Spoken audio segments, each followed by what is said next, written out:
Markov chains are a series of memoryless events where the probability of the next event is only dependent on the current event and not on the events that preceded it. What this means is that in a Markov chain, the future only depends on the present and not on the past. When people text, their phone normally gives them some suggested words that they can say next. These words that are suggested are only based off of the current typed word and has nothing to do with any of the previously typed words. Since the probability of the future event in this scenario is only dependent on the current state, this is an example of a Markov chain. In 1906, a Russian mathematician named Andrei Markov wanted to see if the law of large numbers held true even if the variables were not independent. The law of large numbers is, over time, the actual probability of an event will approach the theoretical probability of that event. To check this, Markov looked through one of Pushkin's novels, treating the text as just a bunch of letters. He wanted to find what the probability of the next letter being a vowel was, given the current letter he was on. Since his experiment measures the probability of the next event only based on the current event, a Markov chain was recorded. A Markov chain is a stochastic process. A stochastic process is when a group of random variables are linked together by some sort of parameter, most commonly time. The parameter will represent the path these variables will follow, but there's no way to predetermine the path until its current state is reached. This doesn't mean that there is no information about the path, since there are probabilities established for each succeeding event.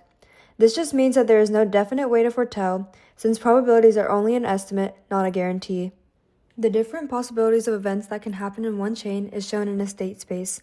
State spaces can either be finite or infinite. Most of the time, they are finite. In a Markov chain, a sample space only occurs during discrete or continuous time intervals. During discrete time chains, the chain can only transition between the members of a sample space during discrete or fixed whole number intervals of time. In continuous time chains, the chain can transition between members in any point moving forward in time. There are three main ways to model Markov chains. You can model them using a transition diagram, a transition matrix, or by using mathematical notation. The circles represent an event in the sample space, and the numbers on the lines represent the probability that the next event will be the event in the circle. For example, when the current event is S3, there are three different possibilities that the next event can be, each with different probabilities. There is a 0.1 chance that the next event will be S4, a 0.4 chance that the next event will be S5, and a 0.5 chance that the next event will be S6. By looking at the transition diagram, Markov chains can be classified as recurrent or transient. A chain is recurrent if there is a probability of 1 that the chain will end up in the same place it started in.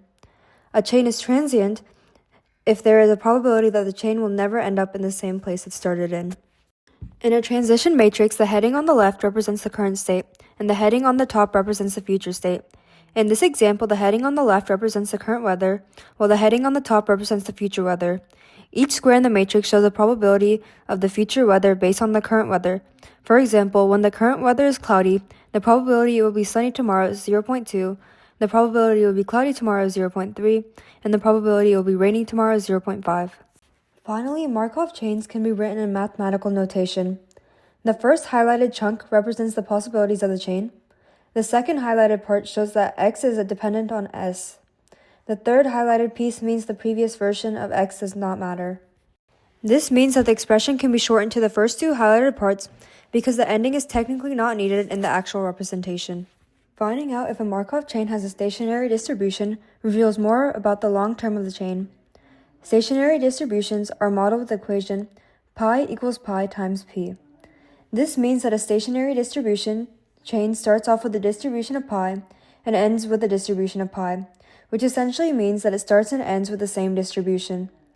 For Markov chains to have a stationary distribution, they must at least be irreducible. This means that the Markov chain must be able to transition from one state to another in a finite number of steps. A unique type of Markov chain is the Monte Carlo Markov chain. This combines the Monte Carlo process and the Markov chain. The Monte Carlo process is a simulation that samples different random variables. A Monte Carlo Markov chain is when the results of a Monte Carlo simulation are displayed through a Markov chain. These can be used to help find missing data when there's a starting point. As mentioned in the beginning, Markov chains are used in autosuggest during texting. They are also used by generational AI to help generate images and text. Markov chains can predict the weather at a basic level and predict the population of different ecosystems. Furthermore, Markov chains can predict election polls and help foretell stock market patterns. In math, Markov chains greatly impact the field of statistics and probability, and in life, Markov chains have a variety of uses.